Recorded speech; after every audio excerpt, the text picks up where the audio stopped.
Episode 38 of the Long Haul Podcast. As always, every week with you guys. My name's Nine, and I'm joined by my co-host Carrie. How has it been for you this week, my dude?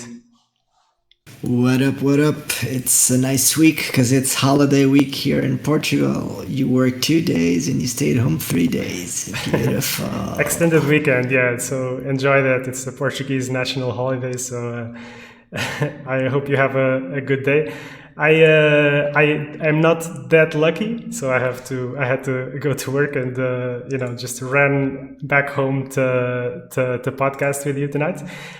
We actually couldn't podcast because I had some commitments yesterday, but luckily actually there was a new post coming out yesterday, so it actually ended up working pretty nicely, I think, because now we had other plans to discuss other stuff, but this kind of gives us a topic of discussion. So as we had previously announced that they were setting up a Discord, they did. So the Discord opened up. So if you guys are listening and you haven't realized it yet, there is now like an official Artifact Discord. I'll add the link to the description of the podcast and the video. But this week, dude, I've been working my ass off, had a lot of work, but I have to say, every day I just want to come home and get some games in. I'm pretty hyped to play, and I really wanted to this week to start the podcast by saying that, we've been pretty critical of the stuff that we think is not like the way we wanted it to be in the game, and maybe at times we've been like a bit critical. But I think this week let's try to switch it up and be more like a bit more constructive, a bit more optimistic, and it will fit with the theme of this week. So Valve's latest post, they have been dodging the Moondays posts for the blog posts for a bit, but they have, on the other hand, been patching the game quite consistently and just adding little features. We're not going to go through all of that because there's just too many little things to really comment on. For the most part, they're just making the game easier to play and to watch, and they've been tweaking some bugs and some heroes. But it seems that Valve right now is really, really looking for specific feedback on like the colors and the heroes, and they want to know what we think of the heroes, how they feel, and so on. So the post that you want to say something? Yeah, just want to note something. Most people might not notice this. We've been getting patches with fixes and quality of life upgrades every 3 days. Like every 3 days we get a patch with fixes and new stuff, or stuff that the community that has been accessing beta has been requesting or suggesting, or just informing Valve that there's a problem. And we've been seeing fixes like every 3 days. That's just really fast when replies to the community and to the game. And completely unprecedented. I don't think Valve has ever done, like, they did a pretty good job with Underlords. Like, I wasn't involved directly in that, but I think they had a Discord, they were listening to people, and they were like, working on that. But I think now Artifact 2 is really taking this to a whole new level in terms of interaction with the community and listening to the people and directly talking. Eric Thames specifically has been joining streams on Twitch, chatting to people. I mean, he was already chatting with us on Reddit and so on, but I think they're really stepping it up. This is like something that I personally really, really appreciate. I think the developers and the team is doing a really good job. So I wanted to really give them props for that. Despite all the little things that we've mentioned before and so on, like, I have to say, I just really want to come home and play the game. So I'm still really excited to be playing the game. And if at times I might sound a bit critical and pessimistic, take it with a grain of salt, because it's not like it's pushing me off the game or anything like this. I still have the will to play, and I still think the game has a potential to end up, the end product still has a really great potential to end up in a really good place, and they're doing everything they can to work towards that. So really, this is for me a really, really good sign that Valve is giving us. But yeah, so just about this morning, I believe they posted the Hero Polls and Discord channel post. And yeah, they say that now that we've had the chance to see the game, and those few lucky of us lucky to play have experienced it. How have you experienced the game in the latest weeks since you've gotten in? Have you played mostly Hero Draft, or have you been playing mostly Constructed? What's your overall experience? It's been the contrary to what normally I do. Artifact 1.0, I mostly play Draft mostly because of the way the game model worked, and because Draft is normally where I prefer to play, where it's more like you build what you get, and it's a bit of who gets to make the best decisions when they're picking the cards. On the beta, I've been mostly playing Constructed, because first you have access to all the cards. Yep. So you actually get to play much more around decks and stuff like that compared to when we started playing 1.0. So it's been mostly Constructed for me. Yeah, I've heard also that in comparison to 1.0, a lot more people are experiencing Constructed gameplay, even though it's not like an insta play button. But it's also, like you said, maybe related to the economy, so it's hard to really compare. But it's good that people are experiencing both aspects of the game right now. I think Hero Draft is in a really good place, despite not being like a really advanced expert mode, but it gives them a lot of information on the heroes and so on. So what we're going to do here is we're going to follow Valve's suggestion, and we're going to evaluate the red heroes as much as we can. There's a lot of them, and we don't want to make the episode too long. What I was going to ask is those of you that are in chat, if you've got suggestions, maybe stuff that you've already written down on Discord or Reddit or whatever, let's try to make this a bit more interactive. So if you have any suggestions as we go through the heroes, please feel free to suggest something. We can discuss it as we go. So what Valve? Well, let me just, before we start this adventure about talking about red, I wanted to talk just a little bit about one of the biggest changes, in my opinion, since the beta started. Most of you who listen to us or actually have access to the beta and played. The biggest issue has been the draw, right? And we already talked a bit about this.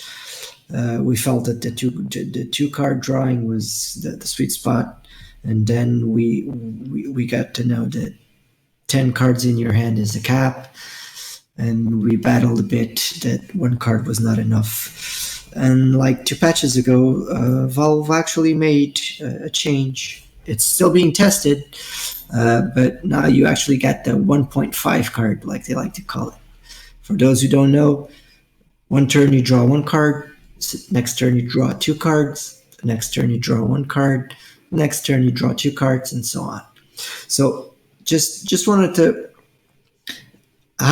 you've been playing like with 2 cards from the very start of 1.0. You've played like 10 times more than me 1.0. And I know that it was really hard for you when you just started drawing 1 card on the beta, and now with 1.5 cards, let's call it like that. How do you feel right now about that? I feel good about it. For the most part, I think it's a good change. They've added also changes to the lobby where you can choose if you want to actually draw 2 every turn, and you can also tweak the tower HP settings and a bunch of options, which is great. So for the most part, I've been feeling good about the 1.5 card draw. The user interface, I feel like, is still missing kind of a signal to let you know how many cards you're going to draw next round, because sometimes you have to go check the cards individual to get a feel, because you kind of didn't see exactly how many you drew. But I think user interface questions at this point are kind of useless to discuss, because the game still needs a lot of work in that aspect. It's a very early phase beta. I've been feeling good about it.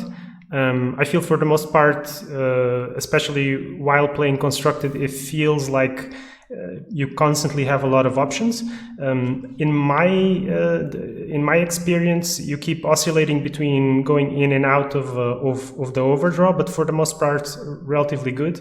And I think they've changed also something related to the items, where now if you have items in the overdraw pile, you'll draw them first. So I think that's also. No, I don't. It's from what I read and the way I played and understood it. It's the item you buy gets first in the pile when it comes to the cards that you're going to draw at the start of the turn. So you buy the item, then you draw one card, and that card that you draw goes first in the overdraw pile, and then the item goes on top. So that means that if you play a card, the first thing you'll get is the item that you bought from the shop, and not the item that you just draw, the card that you just draw. Yeah, personally, and I've been discussing this also with other players. It still kind of feels like the best version would be to maybe just have the items not go in the draw pile and just get the items in your hand. I personally still feel like having no overdraw pile would be the best solution. Personally, I like to have a lot of cards in my hand. It's also not completely clear exactly why the overdraw pile is in. It might be related to decision paralysis, that some players with too many options, they will freeze. I mean, I suffer from that personally sometimes, but I still overall prefer to have more options. But in any case, I think the important point to make is that they are willing to change it, and they're adapting it and testing it as we go. And as more people get into the beta, they also get more data and so on. So I think at the end we'll probably find a good solution for this. But for the most part, I've liked it, especially in draft. I've liked it. Yeah. Yeah. What I felt the most difference with it is when you only had one card draw. So you always needed like a draw engine, and most of the times, it'd be like 8 or 80. I don't know how you'd say this in English, but it's like either you're totally screwed or you're overflowing with cards. Yep. And with this change, and without having because they removed the Cloak of Carnage and they removed other draw engines, I played a considerable amount of games, and I felt that I was usually with 7 to 10 cards in my hand without needing to overdraw to use draw engines. So is that the sweet spot for you? Is that good, or is that did you feel like that was I feel that having 7 or 10, between 7 and 10 cards in your hand every turn, or most of the turns, I feel that's a good amount of options. Because I remember if I did not use the draw engine, I would at turn 5 I would have 3 cards in my hand, and one of them would be an item.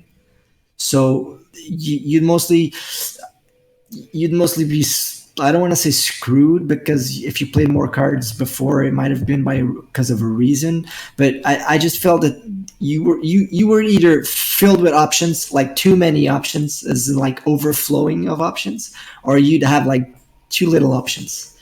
And now I kind of find that 1.5 cards is a nice sweet spot.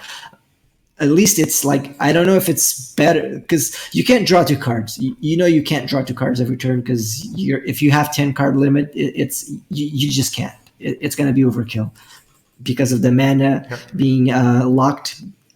So 1.5 cards for me right now, from what I played, feels 10 times better, and it feels like a sweet spot without having to draw to use a draw engine.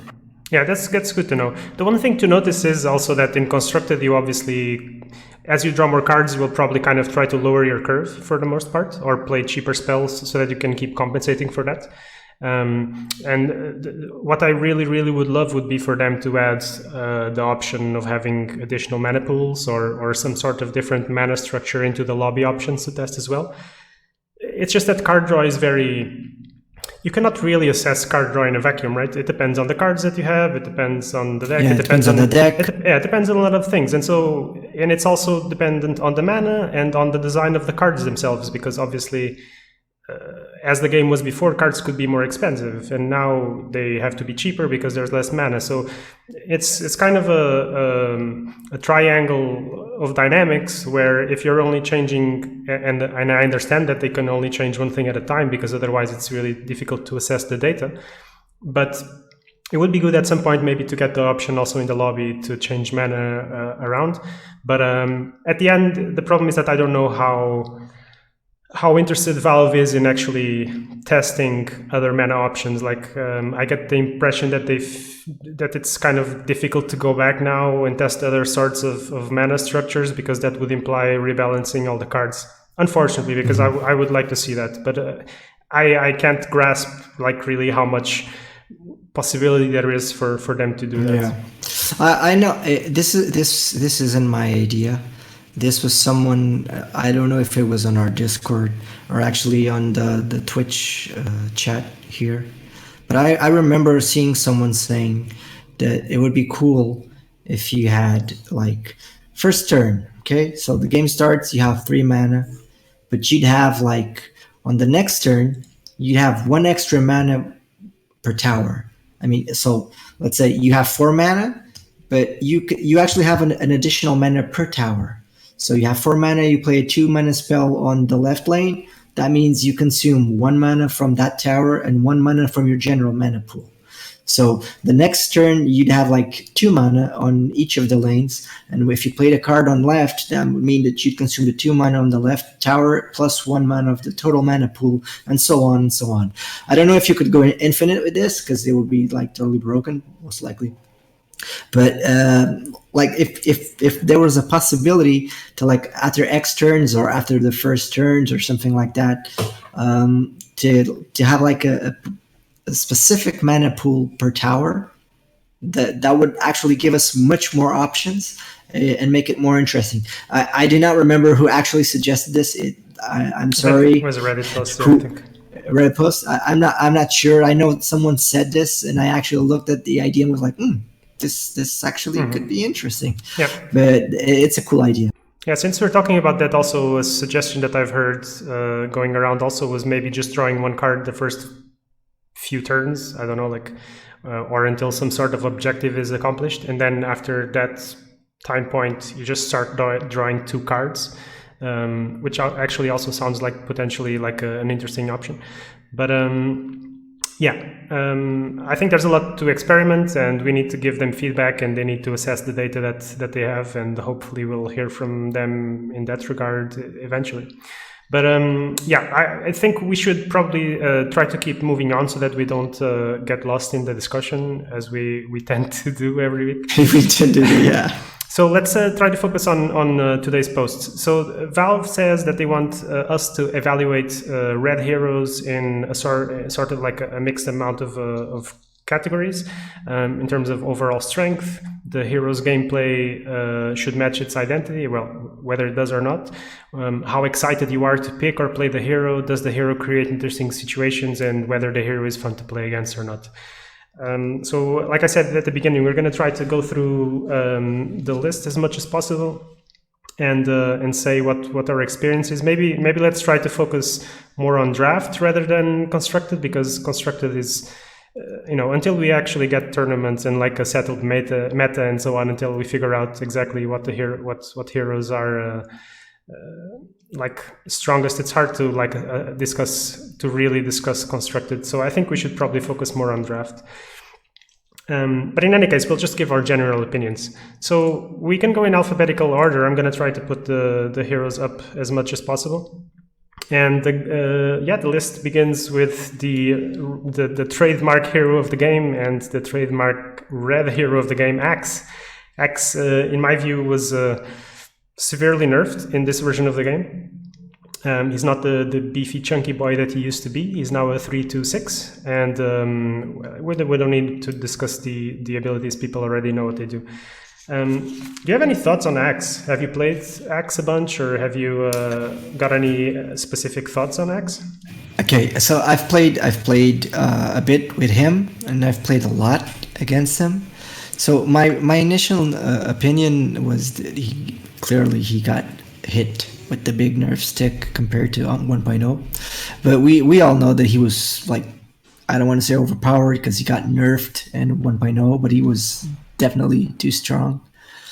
I think I the only thing I don't like about Axe right now is his signature, because I feel it's too. How do you put this? Situational, or maybe? Exactly. It's too situational. I hate having cards in my hand like his signature, where like, okay, I need to have something with 2 or less damage and it needs to be hurt, and so, I don't. It's too situational, and it's one of those cards because Axe himself is a fun card to play. Okay, he doesn't have much attack, but if you play Dota, he's not a hard hitting hero. He's like a tank, so he does his job well. And I think in Dota right now, and in Artifact 2.0 right now, I actually like the card how he is. Okay, he's not the monster hitting truck like he was in 1.0, but I feel that he's still pretty solid. But his signature is just so situational that, and it's like, okay, it's fun because you can repeat, but Yep. can you actually have that many heroes or targets, whatever, with less than 2 HP or 2 HP and hurt? I don't know. I think the only problem to me right now with X is his signature. I have personally the opinion that Axe requires a little bit too much investment right now to be good. Like I play them actually quite a bit, and the feeling is like you want to really commit. You want to go to the shop, get some big item for him, so that he's gonna like really punch hard, since his ability is on a low cooldown. It keeps feeling like he needs too much commitment to make work. And the second thing, I think, what ties a little bit with that is often when you're using his ability, the Berserker's Call, he will die as well. So like there's a lot of maybe that's unfair to say. I shouldn't say that. In a few cases, it happens that you want to really Berserker's Call and then Culling Blade, because like maybe you don't kill the heroes since his initial attack isn't so high. And then you just can't do it, because if you use the Berserker's Call, he'll die. And then once he dies, you can't Culling Blade because maybe you don't have another red hero in there.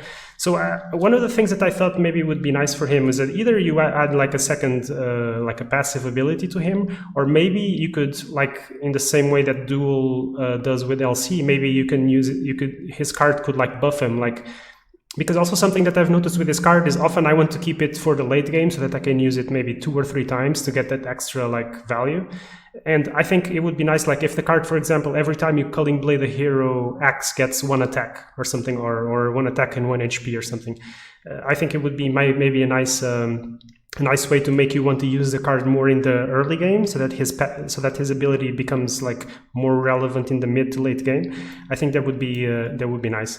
And something that I wanted to say at the beginning, I didn't, is I feel like that for the most part, and not just red heroes, but in general, I really would like to see us like really buff all the heroes. There's a few heroes that are very strong already, but I think the average hero in the game right now like really needs a buff. And I think it would be really nice to achieve that feeling of Dota where all the heroes are just OP. Yeah, Nine likes the idea that, well, let's make everyone overpowered. Yeah, I really do. The game needs to be fun. I know you want to play overpowered stuff, and that's really fun. If everything is overpowered, nothing is underpowered. Yeah, right? because when you join a stream and you see Axe and he's like, oh, we could Berserker's Call, but like he's gonna die and not kill everything, and I don't know. It's like you just want to get this feeling like someone joins the stream and is like, look at my Axe, he's gonna kill everything. Like, yeah, but like I said, I think I like the way they designed it to be. Because he's not supposed to be a table cleaner, but more of a tactical play. For me, the way Axe works right now is fine. I just don't like Culling Blade. And I was saying 2 or less, but it's 3 or less. It still has to be a damage enemy and have less than 3 HP. And I mean, if it has less than 3 HP, you can just shove a mob in front of, like a creep in front of it. Is the investment that necessary? I don't know. All right. So let's try to keep it only short to a few minutes per hero, otherwise we'll be here too long. Let's go to Beastmaster. I personally feel like Beastmaster is in a good place. he's a very strong mid game hero right now, because his ability, the Loyal Beast or the Call of the Wild, refreshes really fast. And I've had the experience that Beastmaster can really, even in constructed, he can really dominate a lane by himself, especially if you have an LC or something, because with the Loyal Beasts, his attack gets big really, really fast. So if he gets 2 beasts, it's bonkers. yeah, he's a big boy, and his card is also quite useful also in the late game, because it's not overly expensive, and stunning a hero is actually relevant. The pushing ability also. So I think overall he's in a good place. But I'm just going to suggest something, because as I just said, I would like to see all the heroes be OP. in Dota, he's got also a bird, right? He summons the Loyal Beasts, but he can also summon a bird. So I was wondering if there would be any sort of way to add, like, every time you summon a Loyal Beast, like you get a bird view. Like, for example, you could see a random card in the opponent's hand, like just a OP. Something like that, because the bird gives you vision, right? So you could just, like, every time you activate that, maybe he has a passive where you just look at the random card, for example, and then maybe at the end of the turn you stop seeing it again. But it would be I think cool. I don't know. Again, I just want to make everything broken, so don't take me wrong. Don't take me the wrong way.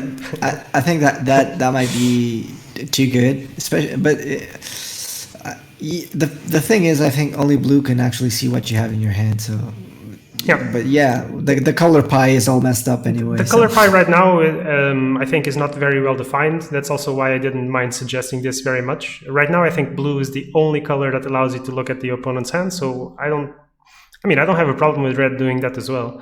The same way that Ogre has armor, because that's, like, he's beefy in Dota. So I don't see why we couldn't get some sort of, like, vision thing in red.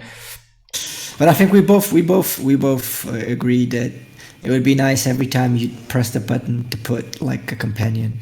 The game would flip a coin, and it would either make a bird or the cat lion thingy. That would be worse, I think. I don't like flipping the coin. People hate No. They would have the exact same stats. They would both be 1/2. Okay, it's just you either get the cat or you either get, like, the bird. All right. So I think that's Beastmaster. I think he's in a decent place right now. Yeah, he's pretty cool, and he feels like himself for the most part. Bristleback. Do you want to take on Bristleback? Anything you want to say about him? Yeah. Okay. So he wasn't very fun to play against in 1.0. And I feel he's still not very fun to play against on 2.0, but I think that's just the way the hero works. So I think he's on a nice spot. He didn't change much, but it's like if you just look at the stats crunch and the armor that got removed, I think he's still in a pretty good spot, and you can do a lot of shenanigans with him in certain cards. I just feel that he's not fun to play against because he's really annoying. He doesn't get big like he did in 1.0, but he's still annoying to play against. Yeah, I think he's like in a spot right now where he's super good against black and super good against blue, which I kind of like. I think he's personally in a decent spot right now. Something that I was kind of hoping before I got into the beta and before I saw all the cards was kind of to hope that he would have some way to, like, machine gun stuff down. So my suggestion, rather than reworking him, or I mean, I guess you could theoretically kind of rework his card, but it probably would be too busted. But it would be kind of nice to, at least in another color, to have a possibility for a color combo where you just, like, machine gun your Bristol down, maybe until he dies, whatever. But just, like, I think it would be cool to have some sort of combo where he just, like, pings, and then dies. And I don't think there's, at least not that I've been made aware of such a combo. Can't you do that with the Ursa signature? Well, that's, her signature only deals to opponents, right? I'm pretty sure. So I don't think you can target your own. It's just like the combat targets. Yeah, enemy blocking. Yeah, enemy blocking. But but something along those lines, I think, would be kind of interesting. And it doesn't have to be in the same color. You don't have to make red combos completely busted or anything. But I mean, it has happened quite a few times to most people. I think that you go and chain frost a Bristol or Eclipse, and you forget about Bristol's passive, and it just shoots quills everywhere. And I think it's kind of cool, and it would be like a fun interaction to have. But I think overall, he's not feeling busted like he used to be. But he's good at clearing creeps, and his passive has got a very good place against red and black, if nothing else. His signature for the most part, is not super exciting to draw. It does have some synergy, so it's okay. But I think I would also prefer it to be something a little bit more exciting. But anyway, let's progress on to Centaur Warrunner. Oh, I have a good idea for Centaur Warrunner. I think right now he's a really good offlane hero because he's really beefy. His card obviously has a lot of synergy with heroes like Tusk and is really good to finish games. So it feels like really red in its nature, where it just hits stuff really hard. The Stampede ability, though, has been, in my opinion, a bit lacking. I've done a few decks trying to combo with Tusk and Centaur, and for the most part, I felt like the Stampede is not that good, especially because the cooldown is relatively long. So what I thought maybe is that since in Dota his ability gives movement speed and all the heroes can move across obstacles and stuff, maybe it would be kind of interesting to have his Stampede ability moving him, like for example like Timbersaw does. Like let's say that you can move Centaur Warrunner up to 3 or 5 slots, and everyone that he moves on top of in your team gets trampled, for example.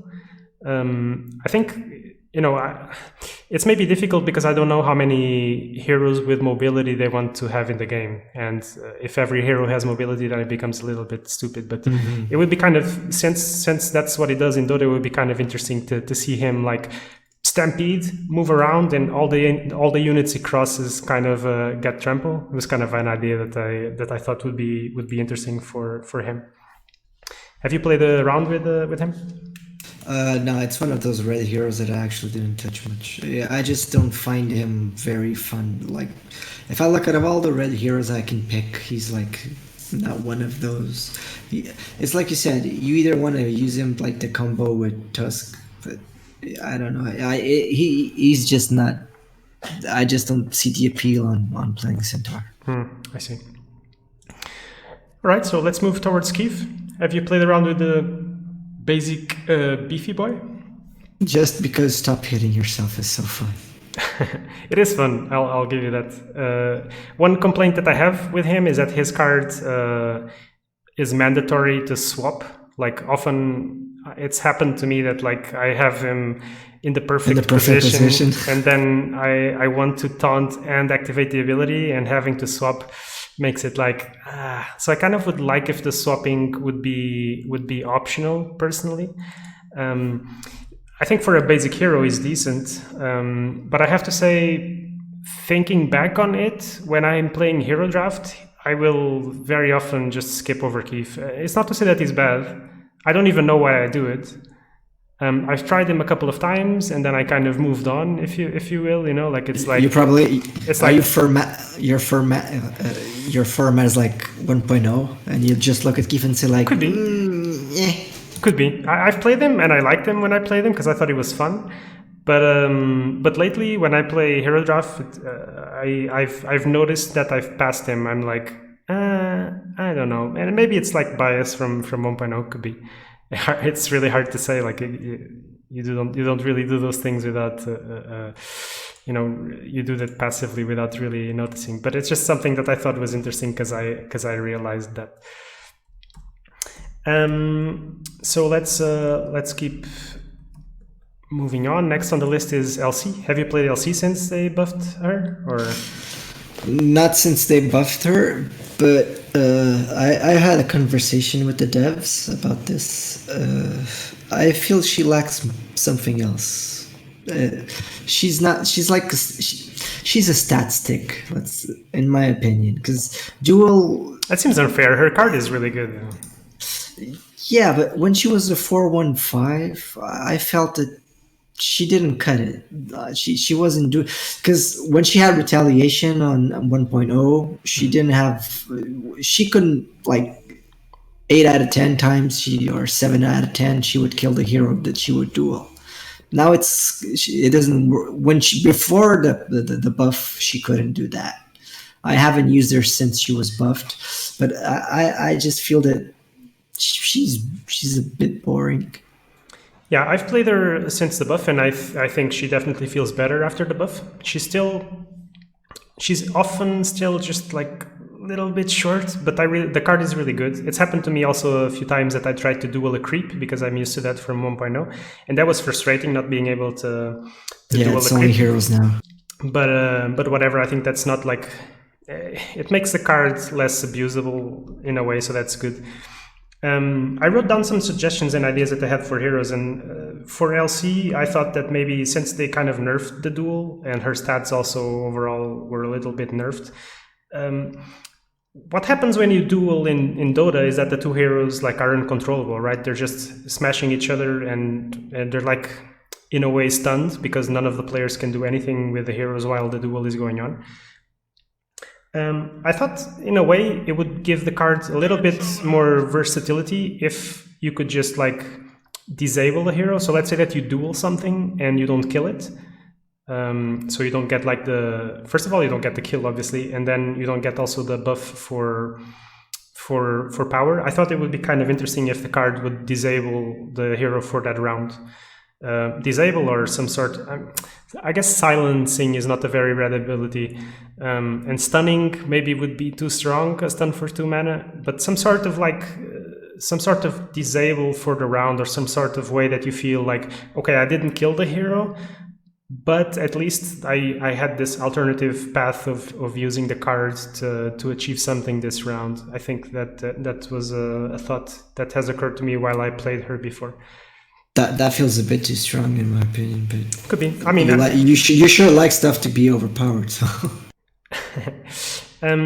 so I don't know. I mean, the other alternative would be to add another ability to her. Although I think in Dota she's got 2 passive abilities.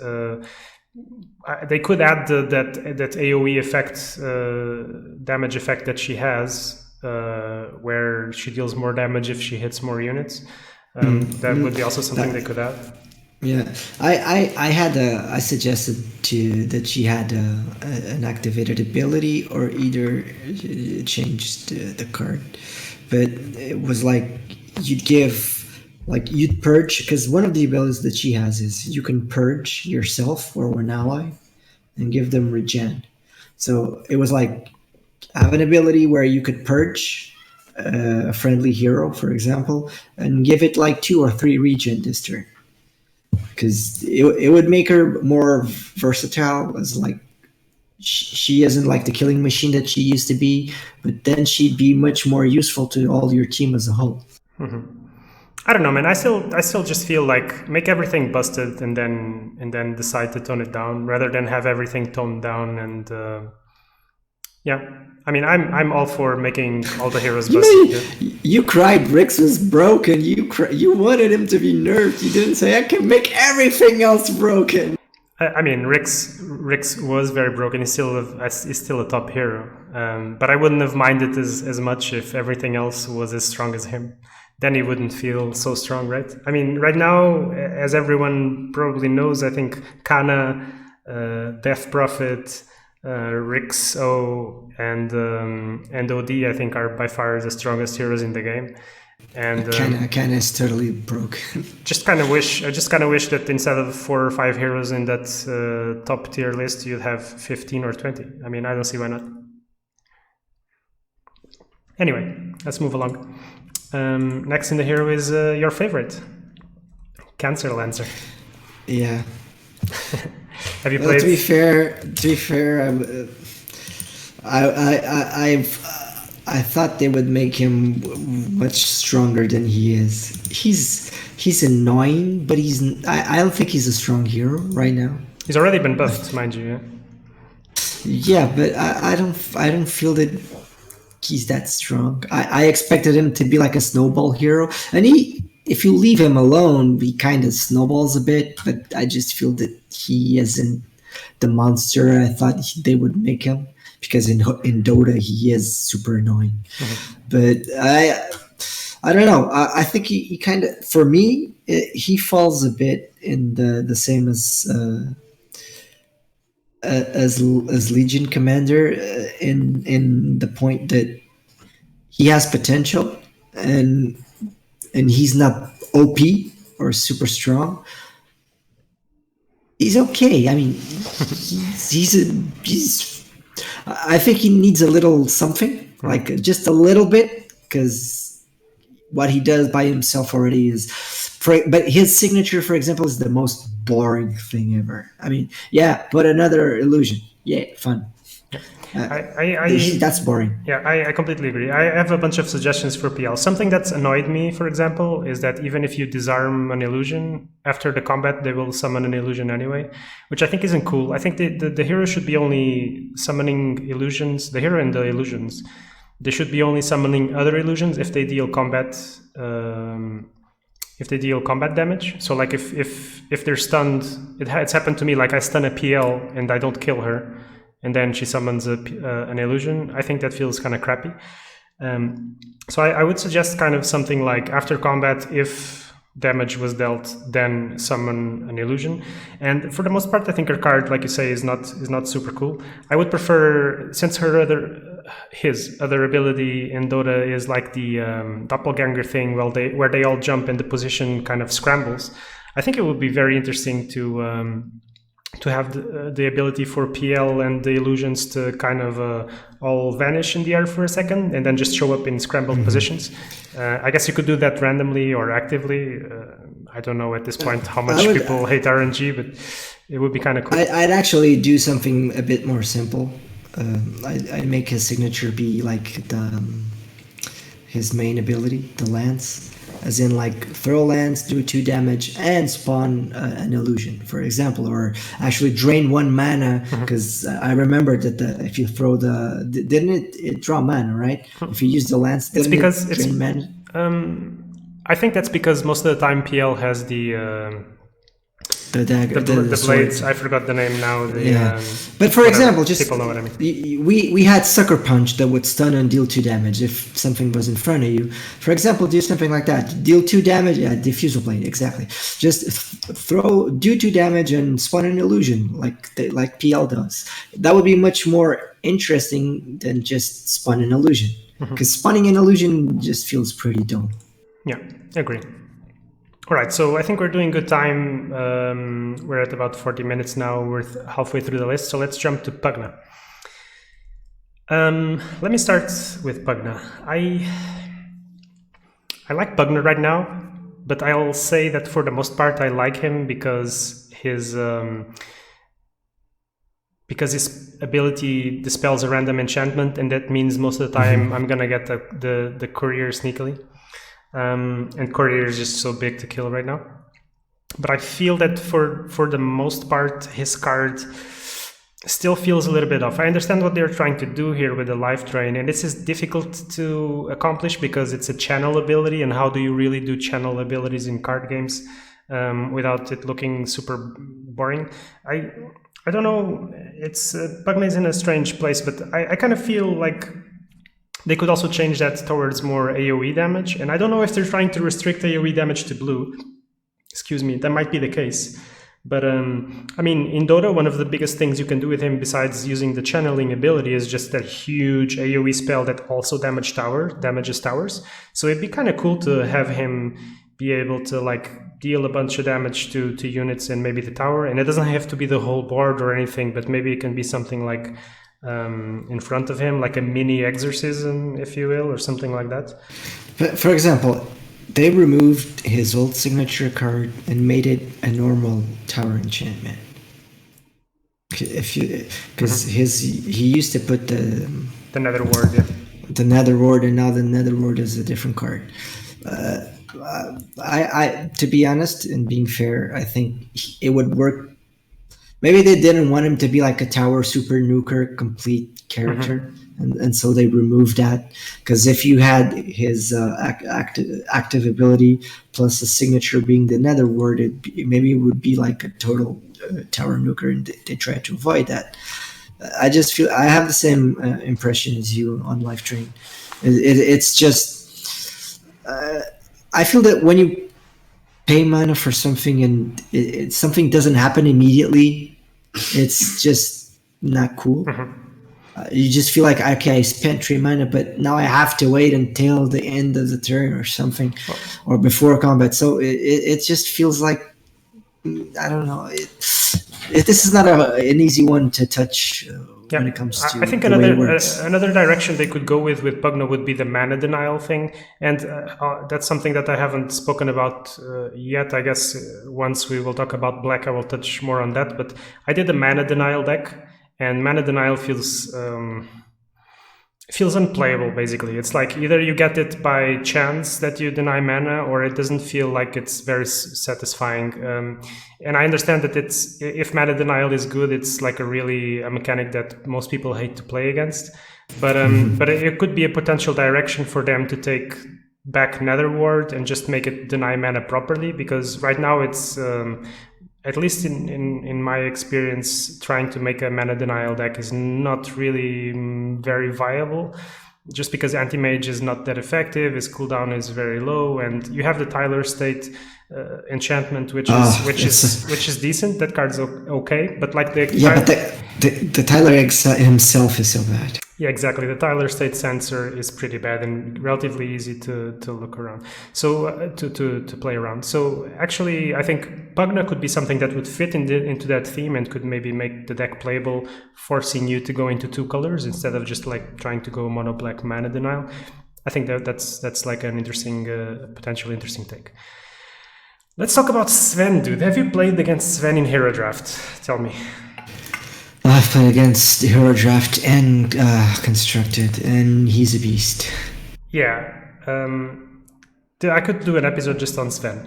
Sven for me right now is like insta-pick in draft, and in my experience, he's just taking lanes out by himself. Especially if you get his signature card on turn 1, it's just like, it's insane. It's just good luck. Okay, don't block me. I'll just rip your lane apart. Yeah, Cleave has gotten hugely buffed and is so strong right now. And something that, again, without trying to go too much deep dive in here, but what happens basically right now is because you have the creeps spawning on the left, most of the time, with a few exceptions, the vast majority of heroes never want to deploy on the left. And so that means that you kind of have 4 effective slots where most heroes will want to go in. And essentially that means that Sven is hitting 3 out of 4 slots most of the time to kill stuff. So he really, really makes the lane feel tiny. Like if there's a Sven on the other side of the table, you feel like, okay, I have 1 slot where I can go in, and it's just like, maybe I should just not go in this lane and let Sven, have a go by himself in there. So at the same time, I think this hero is in a bit of a strange place where he feels really strong, at least in draft, and I think in constructed he's decent too, but at least in draft he feels really strong. And at the same time, he feels a little bit bland because you don't really do anything with Sven. You just slap that bastard down and you say, well, hands off, like just smash. So I'm kind of feeling like he needs something. And again, I don't want to sound like Oprah giving buffs to everything, like you get a buff and you get a buff and you get a buff. But maybe they should buff Sven in another way that gives him like a different dimension. Maybe change his card, or maybe add another ability. That's my view on him right now. It's like I say, I don't want him to be nerfed, because I feel that in 1.0, like no one actually played him much. No, he was trash too. Yeah. So I feel that giving certain heroes the chance to actually now be playable is cool, but the thing is, and like Calvin is saying, the lane size restriction and having a cleave monster like Sven is an issue, because he just grabs that lawnmower and he's gonna cut it all out because he's a monster. You don't even need to put his signature. Just put an item on him that gives it +3 attack, for example, or 2 attack, or it's like 6 damage all over the lane. It's insane. Yeah, he's pretty good. I think Kofio is suggesting giving him the Superman skill in Dota, and it feels kind of tempting actually, but I don't know. To see him flying around, he's already dominating the lane so hard. I don't know. But I don't know. How would you make him, like? How would you tone him down? It's hard to, because if you remove the way cleave works for Sven, because so the cleave itself wasn't. The thing is how the card works is he's the only cleaving target that adds the cleave damage on top of normal attack. So, or the attack on top of cleave damage, whatever you put on him, he just slaps everyone with it. So it's kind of hard to because if you make him work like he used to work, he's going to be trash again.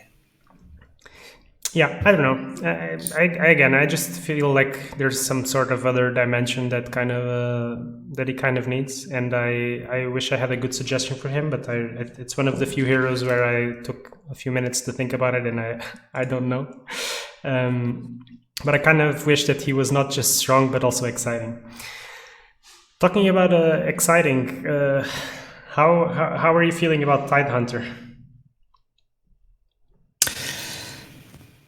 Mixed feelings. Okay, so Tidehunter is one of those heroes that, like, for most of for like the first half of the year of 1.0, no one played Tidehunter because Tidehunter is trash, blah blah blah, yeah. And then suddenly someone started using him for having quickening, and suddenly he was a staple because on most red decks because of the way he worked. I think his stats are pretty nice for what he does. I like the Carapace removing and purging himself. Yeah, that feels great. And I like. Well, I mean, his active ability is exactly the same. It just got a little bit nerfed because it doesn't go wide lane, right? If I'm not incorrect. So the way that his ability works right now is it goes like Lycan or Treant Protector. It goes 2 slots on each side. So if you have him in the middle, you'll get the perfect stun everywhere. If you have him on the side or whatever, then you won't. Yeah.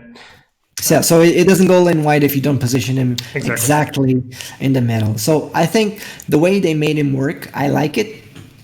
I think his stats are nice. I think his Carapace and Ravage is pretty cool. It's just his signature that I'm not sure about. I know what they're trying to do because Gush works like this in Dota. I just think that, I mean, 3 mana, because you played Tide a lot for the quickening, for the quick cast. Now it's quick cast. I keep calling it, but I just feel like playing 3. I don't know. Yeah, because the hero himself, I feel the hero is pretty strong. The stats being a 210 with 1 armor, he's pretty chunky. He's going to last, and he's going to do chip damage enough to annoy the person who's blocking him. But Gush, I just feel that. But like I said, his Ravage and Carapace are already so good that you just can't give him like a very strong signature because it would make the hero like way too good. I'm actually gonna slightly disagree because the way this plays out is similar to 1.0, where most of the time you're gonna get like 1 Ravage per game, maybe 2. And one of the reasons why his Ravage was so good was because of Time of Triumph, because he would like ravage everything, Time of Triumph, and woohoo. Time of Triumph is basically unplayable right now. I've tried, believe me, I've tried. The card is so bad right now, and so what do you really want to ravage for becomes kind of the question. Like, and it's not really completely clear yet to me. And I wonder if you're just gonna stun once per game, shouldn't the stun maybe be a bit stronger, or just simply hit everyone regardless of position? Or his card actually I felt like is decent, like not strangely, I think his card is like not too bad. I still haven't gotten exactly the feeling of how many cards with quick cast you want in your decks. I mean, certainly in draft you don't really account for that, especially in hero draft where you really can't. I think his card seems fine to me, but that's the problem exactly. Is when I say something looks fine, it means that it's not super exciting, right? And I just kind of wish that everything would be like super exciting, you know. The thing with Ravage is you're saying that it got buffed in a way because now the stun is guaranteed and it used to be RNG, so it's a guaranteed stun, and it's like if you position him in the middle lane, it's a guaranteed full lane stun. I mean, you can't buff this or change it to be better than this. We will see. We will see what happens as constructed, because this is clearly a constructed hero. This is not a hero that you're going to be wanting to play much in draft, I think. True. And because of that fact, it kind of really depends, like, in which deck do you want to play this guy who, you know, is not going to hit very hard. He's going to give you some quick cast ability and a stun for one big turn. Yeah, I mean, it's also the fact that the Ravage lost so much impact with the fact that you play all the 3 lanes, right? You can stun the whole lane, but what does it really matter when your opponent can just blink in and counteract the Ravage? So it's the same problem that Annihilation suffers from right now, where it's not, yeah. Let me just, people are asking in the chat, no, enough magic, it doesn't let you fight twice. Yeah. It just, you play it on first lane, combat happens, period. Done. You can actually play spells after it, but when you press the go to combat, the other lanes will fight, and that one doesn't fight anymore. Exactly. It's just to prevent stuff that, like, you want to beef up or try to save someone before combat, and you just finish it. All right. Do you want to introduce Timbersaw, or do you have any specific points to talk about regarding Timbersaw? You can put Timbersaw on the screen and we can talk about it. Yep. Timbersaw is like one of those heroes. I think Timbersaw works a bit like he used to, except for the mobility, because the signature does more or less the same. Okay. I think I liked that he used to get armor when he was being blocked, but that was like very strong, like too strong sometimes. The reactive armor, but I think he's pretty. I like his stats, and I think I wouldn't change anything on Timbersaw, to be honest. Myself, I wouldn't change anything. Are you excited to play him though? Like, how does he feel? Like, you see Timbersaw, you're playing a draft and you get shown Timbersaw. Are you like, oh, Timbersaw? Not really. I think Timbersaw is more one of those cards. Like, I would pick him like 4th or 5th if I get the chance for it, because you need other heroes to make him work. But yeah, he's a little bit niche, right? I mean, it's like if you're gonna see that your opponent is playing like Treant Protector or something that buffs creeps, his ability actually becomes really good. His ability is really good because mobility is really good. Period. But for the most part, I think he suffers from the same problem where it's like it's just missing something that really is like, oh shit, I got a Timbersaw, I'm gonna pick him, you know, like. And I wonder if reworking his card maybe could somehow improve that a little bit. I don't know. No, I mean, if you look at all the red heroes in the pool, which, okay, you're gonna say Sven as an insta pick because you know how he works, because he's like a giant lawnmower. He's gonna, you know, because you're gonna pick him not because he's fun, but because he's like super strong or broken, OP, whatever you want to call him. I wouldn't say OP or broken, but he's like super strong. Yeah. What other red hero would you say, ooh, this, I want this? Yeah, for the most part right now, Beastmaster I think is a really, really strong pick. LC also, depending... No. I'm not saying strong. Which one do you look and say, ooh, exciting? Exciting? I mean... Yeah. Well, exciting, like really fun to play. For example, Tiny, I think is kind of fun to play with. If you're going just from the power point of view, I think it's Sven and Beastmaster by far. I think Bristol is fun. I think it feels like relatively fun to play with. It's like I say, I just wish there were more interactions to fool around with him rather than just preventing the opponent from playing something. You know what I mean? Yeah. But I still think, yeah, but Timbersaw, I feel Timbersaw is okay, man.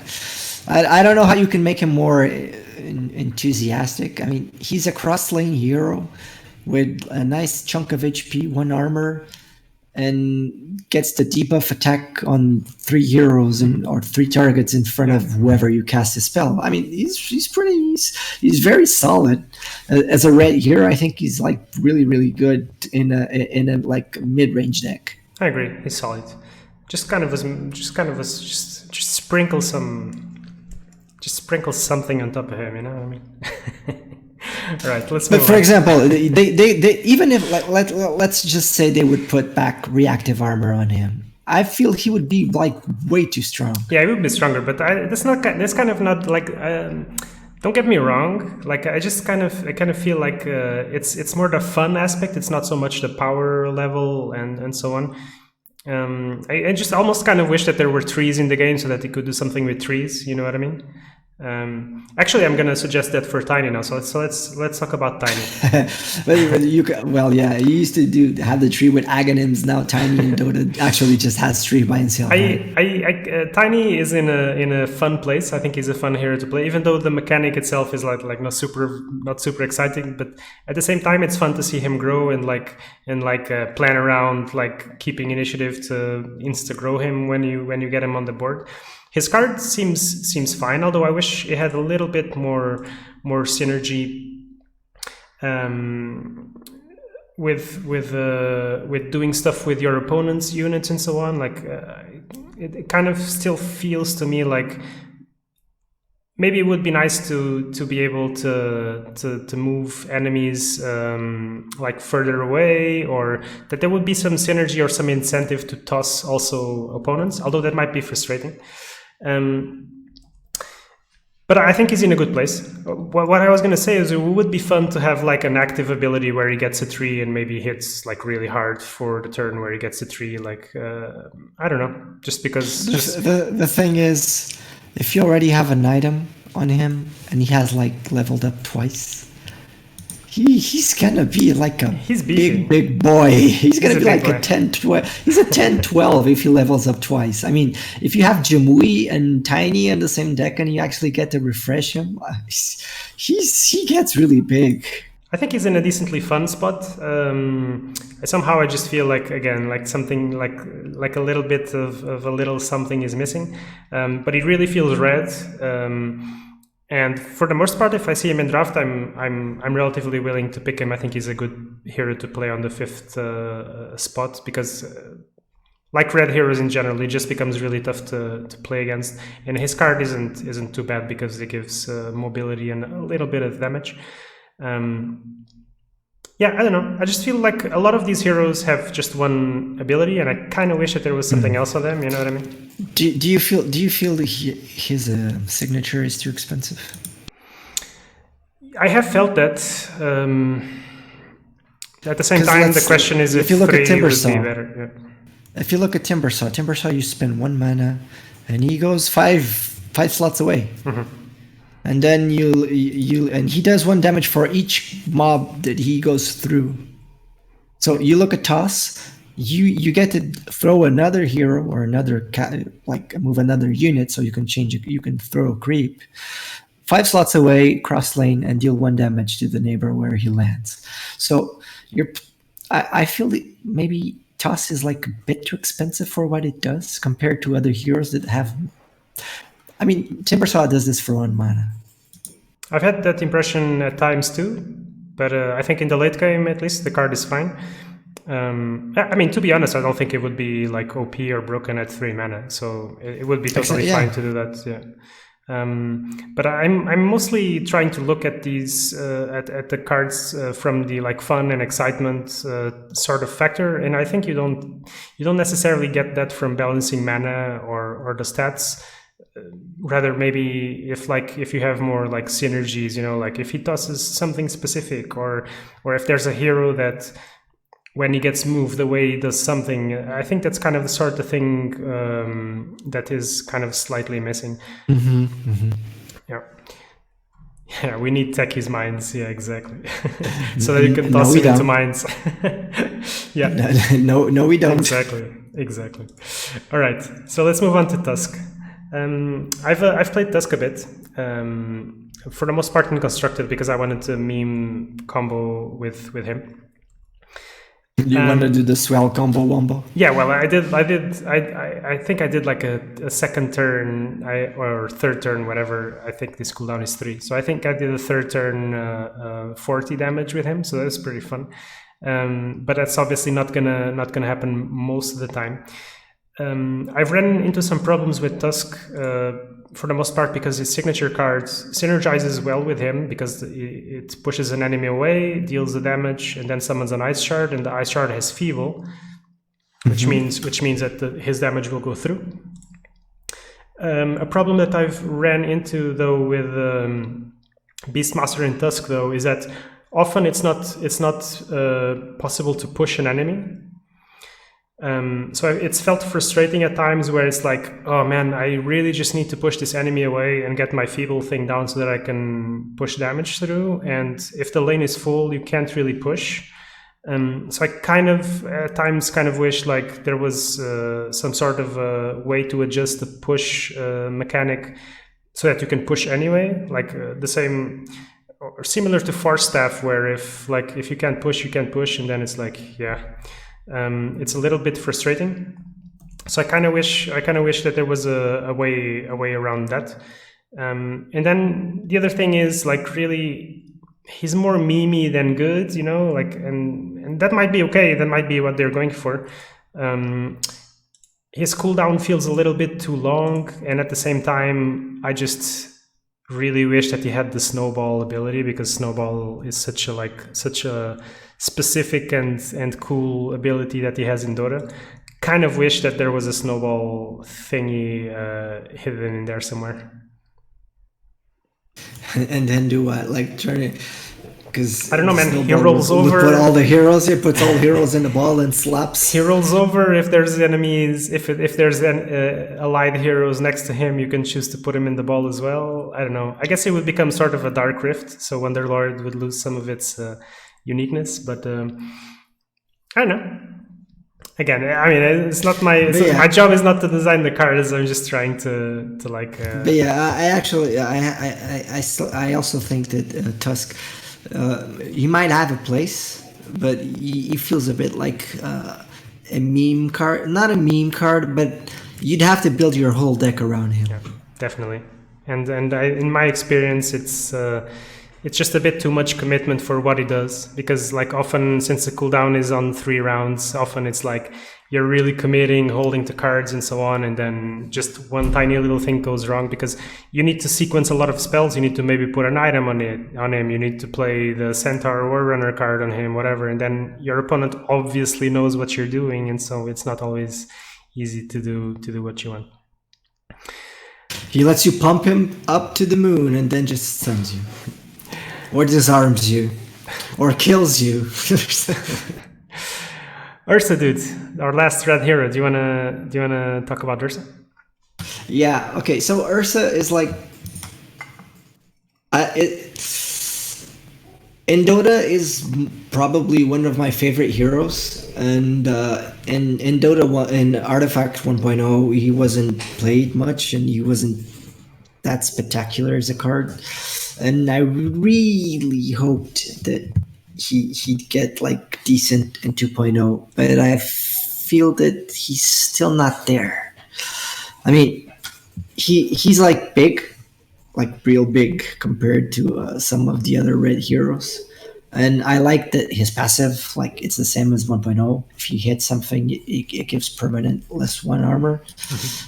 I feel that his signature card on 1.0 was what made him really meh.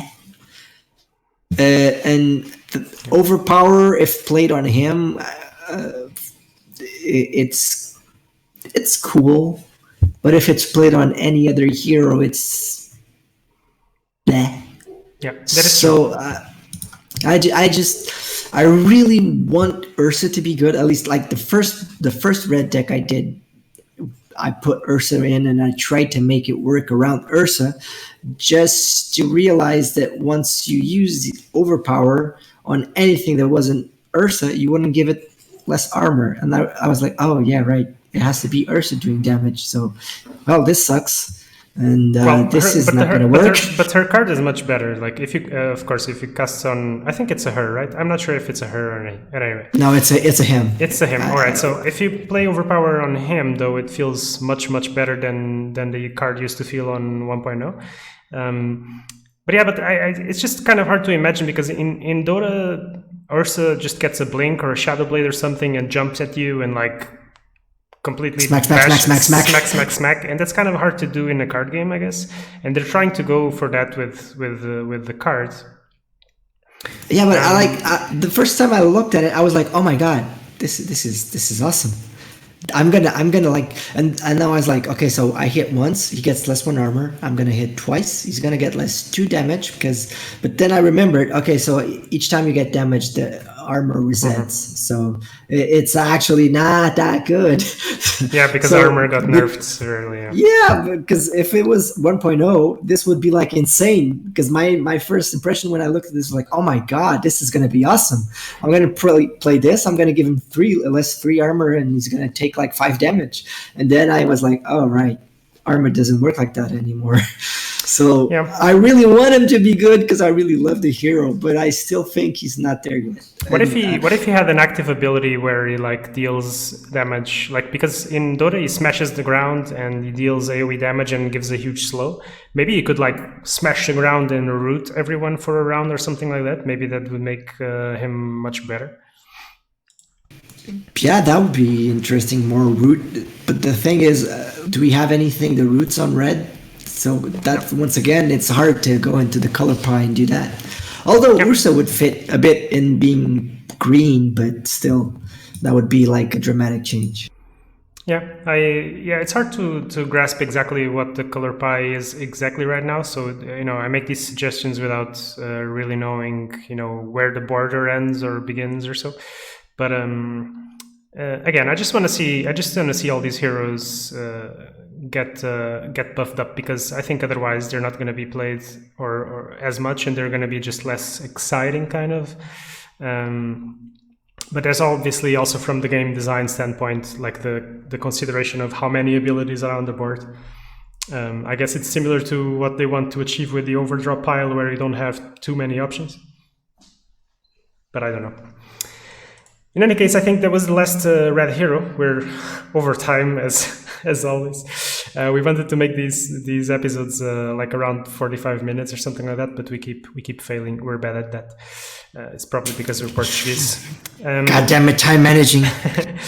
Yeah. So guys, if you hear the podcast and if you read the post, head on to the Discord, give the devs all your feedback, give your suggestions. There's already a ton of suggestions on there. Leave a follow, drop a comment also on our YouTube channel, or join our Discord and comment over there as well. It's good to get discussion going on these things so that we can give the devs all the feedback that they need to improve on the game. And there wasn't a wave yesterday, or what day is it today? Wednesday. There wasn't a wave Monday as there used to be, but I wonder if they're slowing down on the waves. We don't know. There's been ninja waves. Let's hope that there's going to be some more ninja waves. They're obviously really busy with the game, and we don't know how many people are working on it. But they're listening and they're hanging around, and they are definitely paying attention to what people say. So go and speak your mind if you're in the beta or not. If you look at the card and it doesn't look exciting, that's really important feedback, I think, to give as well, because people that haven't played the game should be interested to play the game. So I think that's us for this week. Thank you so much for listening, and keep long hauling, boys. Keep long hauling. See you next week, guys.